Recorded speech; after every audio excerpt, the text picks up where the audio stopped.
With vacation season just around the corner, I absolutely had to show you the travel planner I use to organize all my trips. Honestly, I love it because it helps me plan everything in advance while still leaving plenty of room for flexibility.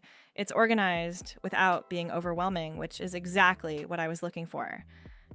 So in this video, we'll first take a look at how the planner works overall, and then we'll dive into each database to explore all the features and possibilities in a bit more detail. All right, let's get started. From the home page, you get a quick overview of all your trips, along with your budget balance based on the transactions you've already recorded. You'll also find the same kind of summary for each individual trip you create. To add a new trip, simply click New. Rename the page, then add your start and end dates. Next, select the destination country from the pre-configured list. And finally, you can add travel companions. We'll see later how to create and manage them, but honestly, it's super useful if you're traveling with friends or family since you can keep everyone's information in one place. Better safe than sorry, right? And that's it. Your trip is now set up and ready for you to start planning. Start by adding your travel itinerary, like your departure and arrival details. Right below that, you can set up your trip budget. Since it's based on transactions, you can add multiple entries if several people are contributing to the trip budget. Then, underneath, you can add transportation expenses such as flight tickets, public transport passes, or even a car rental. Now for accommodations, simply click New from the Accommodations section on the left side of the dashboard. Once the page is created, add the address, check-in date, and checkout date. Make sure to include the time if needed. You can also add a Notion reminder so you get notified as the date approaches, which is honestly super useful. At the bottom of the page, add one or more transactions related to the accommodation cost. Just don't forget to link the transaction to the correct trip so it appears on the main dashboard. And of course, you can add photos too. Next up, places to visit. This one's really easy.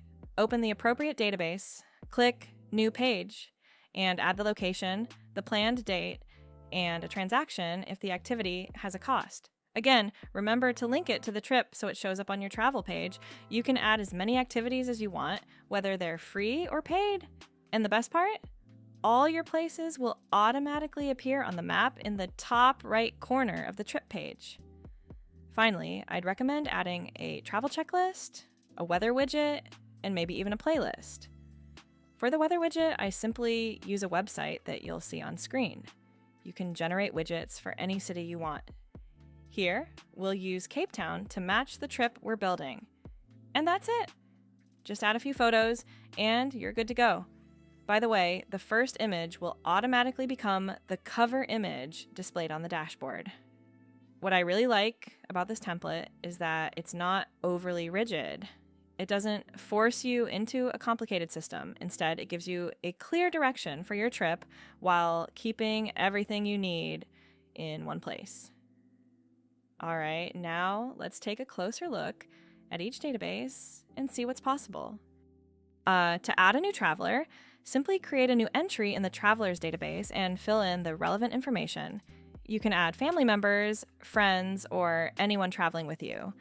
Honestly, it's a great way to keep important details in one place, especially when it comes to border checks, hotel check-ins, emergency contacts, or any information you might need during the trip. And finally, there's one last database we haven't looked at yet, the travel journal. You can create a new journal entry either directly from a trip page or from the travel journal database itself. If you create it from the database, just make sure to link it to the correct trip so everything stays organized. Then all that's left to do is write your memories, add a few photos if you'd like, and that's it. Your travel journal is ready to go. It's honestly one of my favorite features because it lets you keep all your trip memories in the same place as you're planning.